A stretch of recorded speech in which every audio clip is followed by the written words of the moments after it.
Yeah, without it, what are we left with? Without it, what are we left with? Yeah.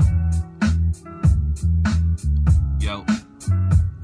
Perspective, without it, what are we left with? A death wish, trying to get a couple of stressed kids to address this. I'm not the best with being the most optimal one to give you a message of continuing blessings. Like, sometimes you gotta pay it forward in life. I was fortunate, right? My parents taught me wrong from the right. Always forced to the right and never judge, cause that's such a life. And own up to all your bullshit, alright? It's just a portion of life. I was trained in the art of devil's advocate. The way he crafted it, when he mastered it, it was maddening. A nigga made me out rhyming for chips, and his grind was the shit. That's probably why I'm rhyming on this. So it's kinda like my testimonial. I'm not the type to try and drop on them thank yous while on the phone with you.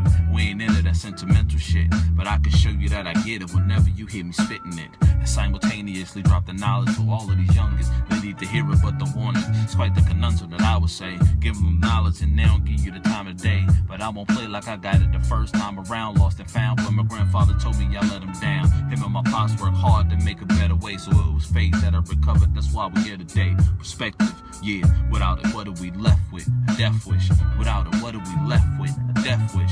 Without it, what are we left with? A death wish. Choices people live with regrets. Without perspective. Without it, what are we left with? A death wish. Without it, what are we left with? A death wish. Without it, what are we left with? A death wish. Choices people live with regrets. Without perspective. Yeah.